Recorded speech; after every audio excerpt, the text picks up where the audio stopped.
Salut Donald, bonjour à tous. Euh, donc la dernière fois, je vous avais parlé des groupes de dieux, et puis j'avais fait une autre vidéo avant où je vous parlais des dieux principaux.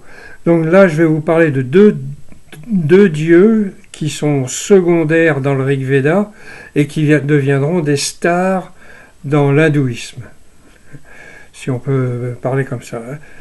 Il s'agit de Vishnu et de Rudra. Rudra, pardon.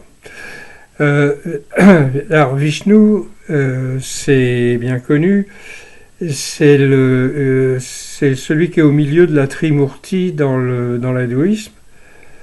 Il y a Brahma, Vishnu et Shiva.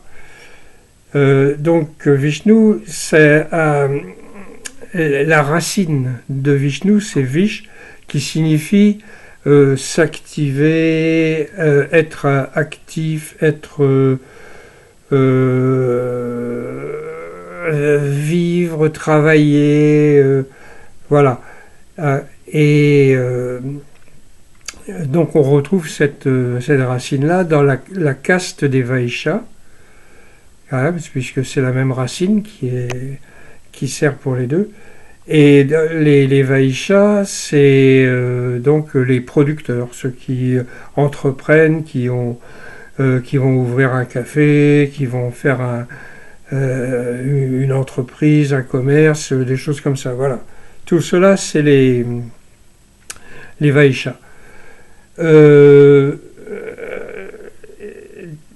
Alors, si vous voulez, une fois le Veda terminé, une fois que c'est le Vedanta, la fin du Veda, hein, donc c'est le début de l'hindouisme,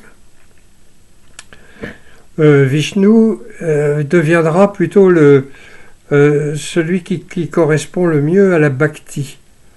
La bhakti, c'est l'adoration, la vénération, voilà, il n'y a pas une grosse différence entre la bhakti hindoue du christianisme, par exemple, hein, où on adore un dieu, bon, ben voilà. Dans la bhakti, le principe c'est toujours pareil, hein, quelles que soient les techniques utilisées, le but c'est d'arriver à la moksha, à l'illumination et en finir avec ces histoires de réincarnation et tout et tout.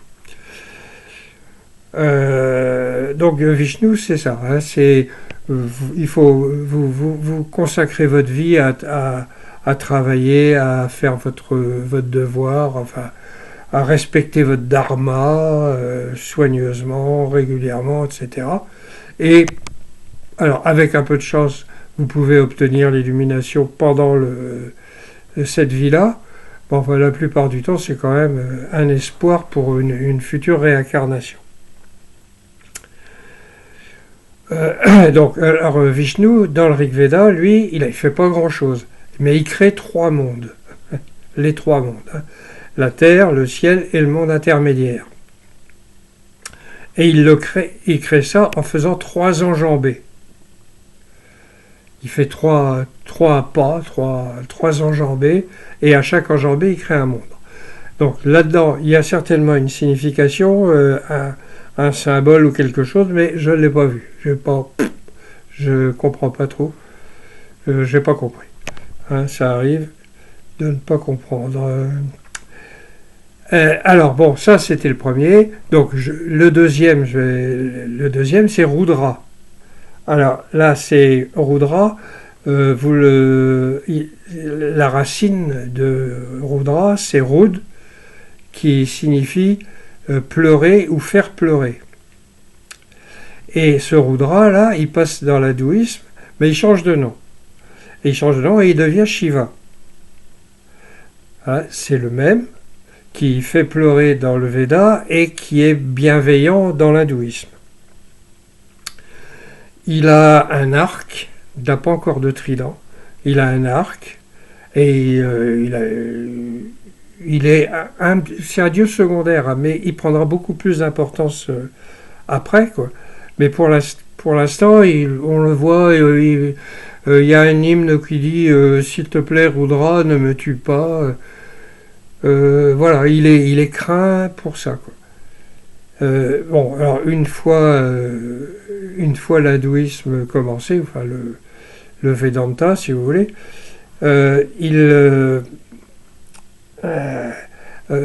c'est très différent de Vishnu.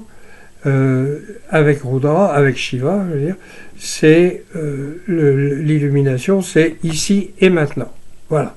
Hein, on ne va pas attendre une réincarnation, ni ceci, ni cela. On dit, on veut notre illumination ici et maintenant, et on fait tout pour ça. Voilà.